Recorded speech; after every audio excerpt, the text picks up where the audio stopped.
My name is Daniel Bois, and I am a race car driver. He's done quite well in the midget series, even in go-karting, before this. He's won a championship in 2008 here, and quite a few races. So it's the next logical step for him. It'll be good for the series. It'll certainly be good for him.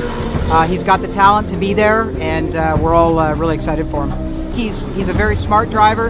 He knows when to be aggressive and when not to be. He taught me quite a few things about the midgets, and I've tried to listen to what he said all these years. He knows where to put the car, and he's when it comes down those last couple laps and Daniel's in the hunt for the win, he will basically throw it in the grass and take the lead. So there's no doubt about it. He's an aggressive driver, but he's a calculated driver. He's so much fun to watch. I mean, just to see him, the style of attack that he uses in these cars is unlike anybody else on the tour. I mean, he has a real unmistakable style. When you see him behind the wheel of a race car, you know, like, hey, wow, that's Daniel Bois.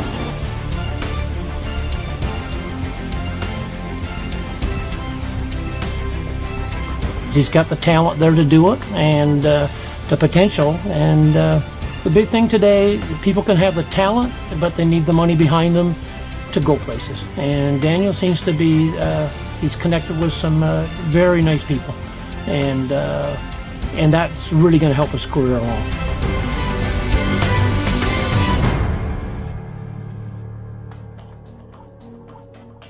Waited my whole life to do this, and I get a shot to do it now. It's amazing. There's one point in my life where I decided I was going to go for it, and I was sitting around with Cassandra, and she said to me, if this is something you want to do for the rest of your life, I will support you 100%, and I will back you in the only way I know how to. And that's with just, she agrees with the decisions I make and doesn't ever second guess them, and she just knows that I'm going to do my best to be out there knocking on doors and trying to get the next big sponsor and trying to get the next, win the next big race. And she's willing to support me, and you can't do this sport without the support of your family and the people you love.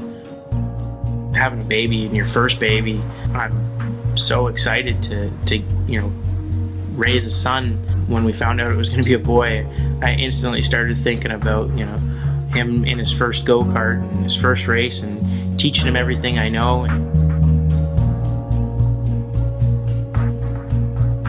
I've got two best friends with Cassandra, and obviously my dog Frank. He's kind of known as a mascot around the track.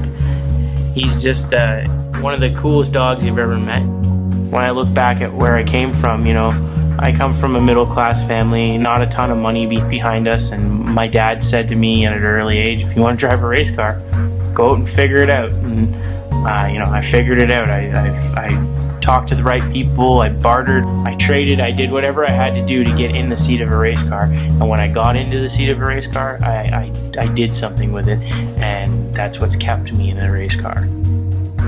When I think about respect, the first thing that comes to my mind is probably my older brother, Dennis. He was the kind of guy that we started racing together, and he found his little brother beating him, and instead of having an ego about it and an arrogance, he said, you know what? I see something special in my little brother. I'm gonna quit racing, and I'm gonna put everything I have into him. And to have somebody do that, I think that takes a big man to do that. And he's my biggest fan, so I got a lot of respect for him. Every time I get to go to St. Thomas to DJ's shop, I think to myself, man, this guy's got his stuff together. This is one of the coolest places. They've got such a beautiful shop and facility, and they just are so sure about every move that they make with the car. DJ got me seated in the car, and it was kind of funny. I said, don't change anything, it's set perfect. Like, for him to have all that set and ready to go, I didn't have to make one change on the car. That shows what kind of pro he is, and Whitey is, and it's a great feeling to be with such a professional organization. I've been watching him race midgets and so on for the last few years, and I'm pretty excited about him coming on board. He's always wanted to go stock car racing, always wanted to race in the NASCAR Canadian Tire Series. Driver comfort's pretty important. Really, he won't really know exactly what he wants till he gets out on the racetrack. He might want a few things changed then, we'll try to get them comfortable. And I always tell the guys in the pits, a comfortable race car drivers are fast ones. There's a lot to them that makes them go fast, and we've been at it a lot of years. So hopefully we can take what we've learned over the years and put it in Daniel's car and try to get him up front.